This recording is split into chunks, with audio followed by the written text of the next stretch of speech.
Oi, pessoal, estamos aqui de volta no podcast Filomena Legalmente Digital para mais um episódio. Hoje nós vamos falar sobre tributação no digital. Como proteger seus ganhos e evitar o famoso leão, certo? Você pode, inclusive, viu, Marieta, a gente ter o melhor lançamento de curso online, fazer as melhores estratégias de lançamento, ter um curso bem estruturado, uma mentoria que pode ser transformadora na vida das pessoas, mas se ela não tiver bem estruturada sob o aspecto tributário da contabilidade, tudo pode ir por água abaixo. Então, hoje a gente vai conversar sobre um assunto que divide o amador do profissional real. Então, esse podcast é para você que é especialista, coprodutor e tem uma agência de lançamento. E para conversar sobre esse tema, a gente trouxe essa contadora maravilhosa, que é minha amiga Marieta Simeão, que tem mais de 15 anos no mercado, tem vários clientes no digital e ela é proprietária da ODD Contabilidade e Gestão. Tudo bom, Marieta? Fala um pouquinho para a gente da ODD. Tudo bom? Primeiramente é um prazer, né, estar aqui com você. Eu estou há mais de 15 anos no mercado, né, de contabilidade, tenho muita experiência, né, no digital, tenho vários clientes que faturam aí os 6 em 7, né? E a minha empresa, ODD, significa Olhos do Dono, né, que representa exatamente o cuidado que a gente tem com os nossos clientes, né? A gente está mais de 15 anos no mercado cuidando aí das empresas, né? E da parte tributária das empresas. Muito bom. E a Marieta é uma excelente profissional, super recomendo, viu? E para começar mesmo, a gente vai querer saber o que exatamente caracteriza um infoprodutor para os fiscais. Certo. O infoprodutor é o empresário, né, que se utiliza da internet para vender eh, livros, e-books, né, treinamentos, mentorias. Certo. Todo curso, mentoria e e-book entra nesse guarda-chuva? Sim, entra nesse guarda-chuva. Mentoria, e-books, cursos, entra sim. Podcast, né? Podcast também. Muito bom. Quais são as formas dos infoprodutores pagarem impostos? Bom, existem 5 formas, né. O infoprodutor, ele pode pagar o imposto sem ter nenhum CNPJ atrelado a ele, né, na pessoa física, que é uma tabela que o imposto é bem alta a alíquota, né, Sim, acima de 27.000%, né, a opção é mais cara, altíssimo, é a exatamente. opção mais cara que tem, né, tem todo o risco, né, de o empresário confundir ali o que é pessoa física, né, com a parte do negócio dele do trabalho, e não pagar imposto e tal. Então, assim, tem um risco quando se está na pessoa física. O infoprodutor, ele pode ser MEI também, né? Ele pode começar ali a empresa dele como MEI, e aí ele pode faturar até R$ 6.750 por mês, né? Quando a empresa cresce um pouquinho, né, e ele ultrapassa esse limite do MEI, ele já tem que se preparar para virar microempresa, né, onde ele precisa de fato de um contador para fazer o acompanhamento mensal. A microempresa, ele pode faturar ali até R$ 30.000 por mês. Depois desse estágio, ele pode virar EPP, né, que é a empresa de pequeno porte, que é uma empresa que fatura até R$ 400.000 por mês. Quando ele cresce mais ainda, né, que ultrapassa aí esse limite, aí ele vira uma empresa de tamanho normal, né, que se chama no mercado, e ela pode, aí ela vai para o lucro presumido, né, ela não pode mais nem ser do Simples Nacional, né? Então, são essas formas aí que o empresário tem para Como trabalhar. trabalhar. É interessante porque, assim, tanto a contabilidade como o direito são profissionais que eu acho que auxiliam muito na estratégia de crescimento de qualquer empresa. Sim, Então, você não tem como aliar o crescimento sem observar bem a questão da contabilidade com a questão jurídica. sim, É difícil você crescer de forma solidificada se você não tiver uma boa assessoria, tanto a assessoria jurídica como a assessoria contábil. É inevitável você ter uma empresa hoje e você não cuidar desses pilares, né. sim. Então, assim, você sente que os profissionais do digital subestimam a importância da contabilidade? Porque eu acredito, assim, eu entendo que até na questão do MEI é interessante você ter um contador. Ainda que você ganhe pouco, é interessante você ter uma orientação correta, para saber se realmente você está gerindo direito aquela questão fiscal, né, de nota, enfim. Isso. Eu não gosto, assim, de generalizar, né. Eu vejo que a maioria das empresas, quando estão iniciando, elas não valorizam, né, essa retaguarda da contabilidade, né, e do próprio direito, né, também.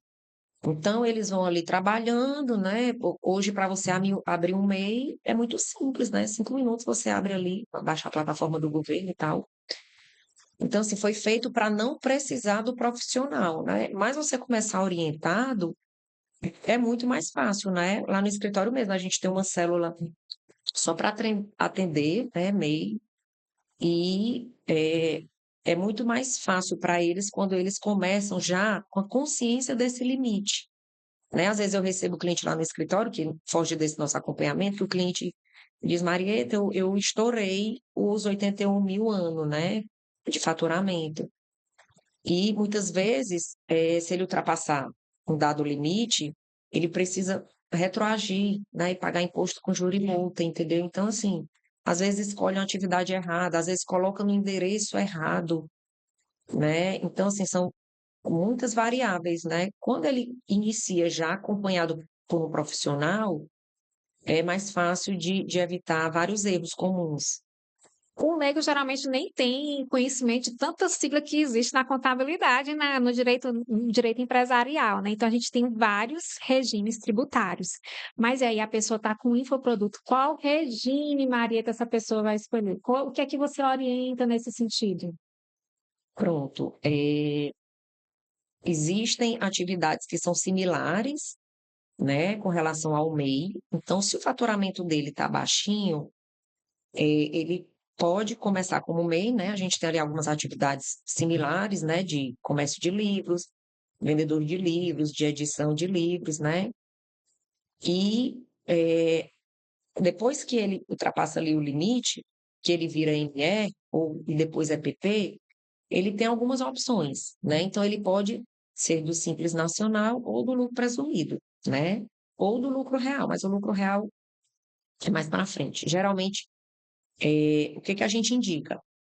Que eles façam um planejamento tributário, né. Então, assim, contrate um bom profissional para fazer o seu planejamento tributário, porque são várias, situações que envolvem, né. Então, se você começa sozinho, né, você não tem funcionário, o lucro presumido pode não ser interessante para você, né. No lucro presumido, você tem o INSS patronal, né, que você paga ali 26% do bruto da sua folha de pagamento de imposto, né. Isso é muito pesado para a empresa que está ali de médio porte, né. Já no Simples Nacional, você não paga esse INSS patronal, né, no caso nos casos que a gente está falando aqui dos infoprodutores. Então, isso já é uma economia muito grande, né. Então quer dizer, se você está no lucro presumido e você vende e-book, né, você começa ali você tem uma alíquota de 2,28%, né, você não paga ali PIS, COFINS e Por conta da ICMS, imunidade, né? por conta da imunidade. Então, assim, é uma vantagem muito boa estar no lucro presumido. Mas tem que avaliar, se você não tem ninguém na sua equipe, se você não vai pagar o INSS patronal, né, quer dizer, uma empresa do lucro presumido, ela é muito mais burocrática, né, você precisa ter um controle financeiro muito maior. Deixa eu te fazer só uma pergunta aqui que me surgiu. Por exemplo, a pessoa vai fazer um lançamento de um infoproduto, ela tem uma, por exemplo, ela é um MEI, enfim. Só que ela começa a ver que aquele lançamento, ela vai ter um faturamento muito maior do que ela poderia esperar. Então, como fazer para fazer essa adequação contábil? É possível? É possível, é possível. Ali quando abre o carrinho, É, né, isso. que ele sente que vai, Vai ficar vai bem maior do estourar, que ele, né, que né. vai superar as expectativas, né, positivamente, ali a gente consegue, em 3 dias, fazer a transformação do MEI dele. Porque senão ele também pode ser penalizado, né, lá na frente. Isso, porque se ele ultrapassar esse limite, aí ele tem, quando ele fizer a transformação, ele tem que pagar os Essa impostos transformação só é com juros e possível do multa. menor para o maior ou pode ser também do maior para o menor? A questão termos contábeis. Pronto, você é MEI e vira microempresa. Sim, O contrário não é não é permitido. permitido. Eu estou perguntando porque o nosso público, eles são pessoas realmente, do digital, podem ser pessoas leigas, não têm conhecimento contábil nem jurídico, Sim, é sim. importante que a gente fala. A gente Sim, falou também sobre outro conceito aqui, sobre sim, imunidade tributária sim, dos e-books. Por que sim, que a gente fala de imunidade? Porque a Constituição, no artigo 50, ela faz umas várias questões que correm à imunidade tributária. O que é a imunidade tributária? É uma limitação que se impõe ao governo de cobrar impostos daquela pessoa, referente àquela pessoa, o objeto ou fato jurídico. sim. Então, no artigo 150, ele traz a imunidade tributária para livros e os e-books, por conta da decisão da súmula vinculante, deixa eu dizer, pescar aqui a súmula, né? A súmula vinculante 57 do STF considera o e-book equivalente a um livro físico, a um livro de papel, porque para ele o essencial não é o papel, mas sim o conteúdo. Por que que essa imunidade ela existe? Para incentivar a questão da educação, difusão da cultura. Então, assim, é importante pensar, porque a gente vai conversar muito depois sobre a questão da tributação do próprio e-book, né? O que é que pode ser considerado e-book ou não na questão dos infoprodutos. Pronto, e esse conceito, né, da Constituição sobre educação, de fato, ela engloba, muitos produtos, né? É, exatamente, exatamente. Marieta, quais são os erros comuns que você vê nos bastidores dos lançamentos de infoprodutos em relação à contabilidade? Eh, o erro, assim, que eu acho que é mais comum é exatamente essa falta de planejamento, né? Então, assim, muitas vezes o empresário que inicia ali com podcast, ele não compreende que o podcast está dentro da educação e está dentro dessa imunidade, né?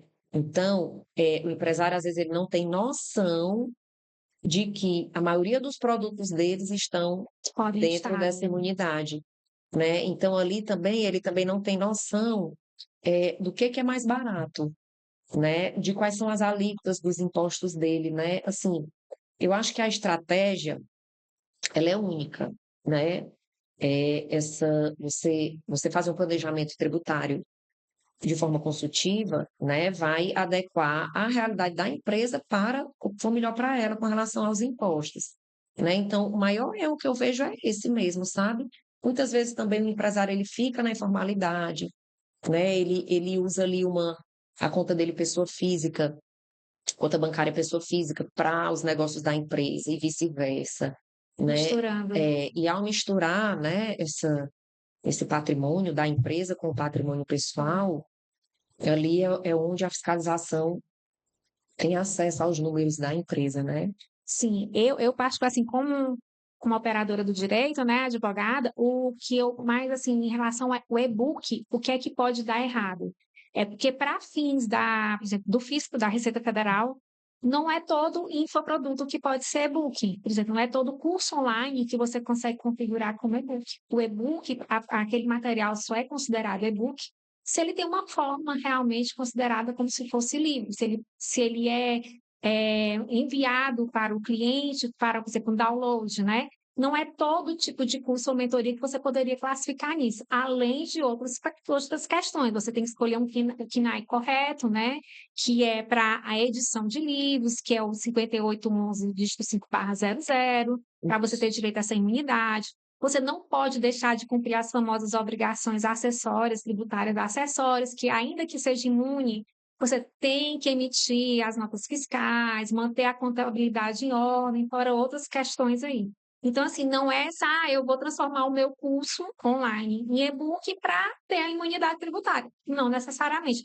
Além dos pré-requisitos da questão contábil, que você sabe melhor do que eu, com certeza, ele tem que passar por outras questões também, como essas classificações aqui, né?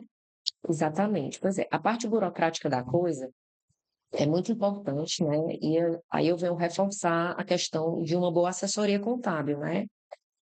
Então, a escolha do KNAI, né? O que é o KNAI? É o cadastro de atividades, né? Então, essa atividade de adição de livros é que vai deixar com que a empresa participe da questão da imunidade tributária. E eu tenho que frisar que, para você participar dessa imunidade tributária, você não pode ser do Simples Nacional. E Ó, isso, tem outras questões, né? e isso afasta muito o empresário, né? Porque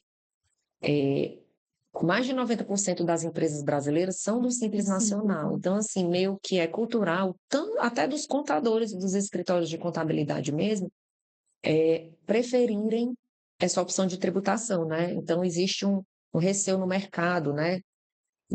Do lucro presumido, né? Mas, assim, é uma empresa como outra qualquer, né? Exige uma retaguarda de um controle financeiro maior, né? Mas com organização, né? É bem possível, entendeu? Mas é muito importante, né? Para você participar da imunidade tributária, você não pode ser do Simples Nacional, tem que ser do lucro presumido. E observar que essa imunidade é só relacionada ao produto e-book e aos instrumentos que fazem a elaboração daquele produto, né? Não é tudo que é imune. Exatamente. Então, assim, se a sua empresa, além de vender o e-book, ela faz treinamentos, É a parte do treinamento não vai ser. mentorias, né? Aí é mais interessante que você seja do Simples Nacional, Vai depender né? o que é a vantagem. Pronto. Então, é mais interessante eu ter duas empresas? Às vezes é, É, muitas talvez, vezes né? é, Aí tem que fazer uma. entendeu? E com relação ao faturamento total das duas empresas, né? Se chegar a um determinado limite, ela não pode ser do Simples Nacional. Então, tudo isso tem que ser considerado na hora do planejamento tributário. E existe algum sinal de alerta que indica que o negócio está crescendo, mas precisa rever a estrutura tributária? Existem sinais de alertas, certo? E esses sinais de alertas estão muito ligados à questão do planejamento tributário. Então, assim, por exemplo, o cliente lá no escritório, que tem várias atividades dentro da empresa, né, ou do grupo econômico, e que para ele estar adequado, ele tem que estar em mais de uma forma de tributação, então a gente faz esse acompanhamento mensal, né, para saber, de fato, todo mês, né, qual é a melhor opção de regime. Eu não posso fazer alteração todo mês, né? É uma época do ano que eu posso fazer essa alteração, né? Então tem que ficar muito ligado, né? Tem que estar sempre acompanhando, né? A De forma empresa. Eu acho que diligente. uma assessoria contábil é muito importante para essa economia mesmo, né?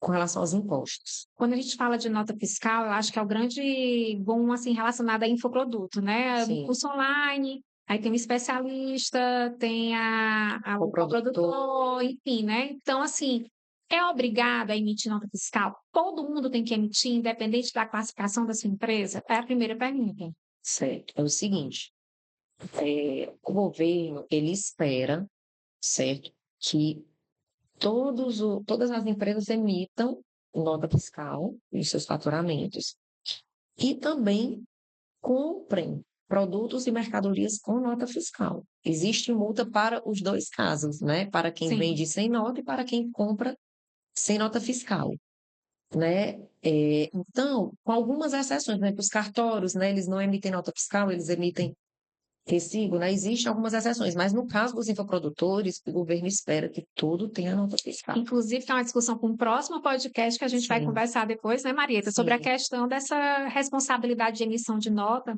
quando a gente tem um especialista e tem um coprodutor. sim, Porque para o fisco, para a Receita Federal, hoje, qual é o entendimento?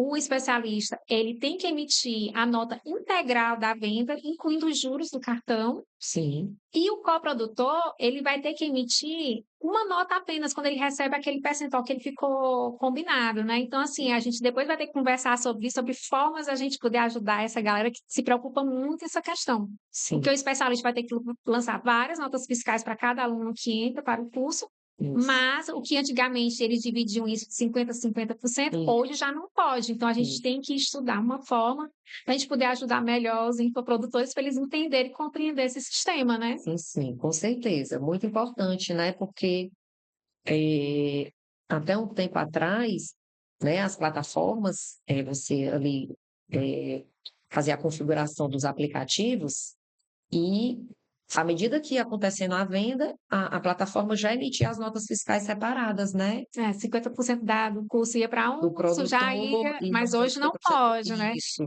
A gente estava até conversando antes de começar, isso.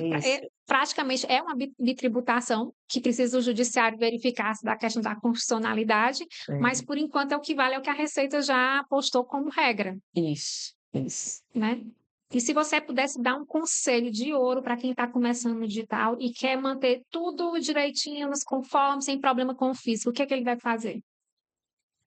É, primeiro, ter uma boa assessoria contábil, né? Assim, isso realmente é muito importante, né? Por mais que você seja um MEI, tá ali começando, tá na pessoa física, né? Já procura um contador, uma assessoria que vai te acompanhar, né? Porque se o seu produto for bom, rapidinho, né? Você pode estar Você deixando dinheiro na escala mesa, né? Pessoa física, você pagando tributação de pessoa física, quando você chega até 27,5% muito a cara. tributação, né? E assim, e não só pela economia, né? Mas pela regularidade também, né? O que eu vejo muito também, doutora Filó, é que os empresários, eles começam na empresa de forma totalmente irregular, né? Lá na frente, eles se veem obrigados, né, a essa regularização, emitir nota, pagar imposto, certo? Só que o preço que ele impôs ao mercado não cobre esse custo.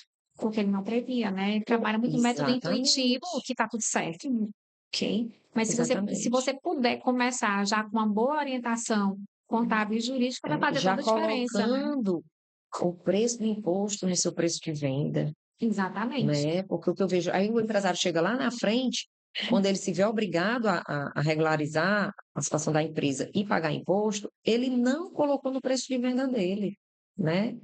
O custo dele ali, ele não baseou o valor do imposto. Aí ele para, o que que acontece? Ele para de ganhar dinheiro, né? Ele diz, ó, eu estou faturando, mas não está sobrando, né? Por quê? Porque o cálculo do preço dele foi errado. Mas, Marieta, essa galera que já está ganhando, que começou no modo empírico aí, no intuitivo, está ganhando, ainda não está regular contabilmente, dá tempo ainda de se regularizar? Sim, dá tempo, sempre dá tempo, né? Assim, até quando a fiscalização chega, dá tempo, né? Dá tempo sim. Procurar uma assessoria contábil, né? Fazer o planejamento tributário, ver quais são as melhores opções, né? Para cada tipo de empresa, depende de quantidade de funcionário, valor de faturamento, né? Do próprio produto, né? Investir, né? Numa consultoria de precificação também, numa consultoria financeira, e sempre há tempo de se regularizar, com certeza. Marieta, o nosso podcast está encerrando. Você quer deixar algum recado para os especialistas, agências de lançamento, infoprodutores, enfim, o que é que você pode deixar aí de recado final para eles? É, eu acho assim que o empresário, ele tem muita garra, muita força, né? Não é fácil ser empresário no Brasil, né? São muitos desafios, né? E o infoprodutor, ele tem que se preocupar com o produto, em vender, né? Mas que ele não deixe a retaguarda Descoberta. descoberta, né? O financeiro, a contabilidade, a parte jurídica, né?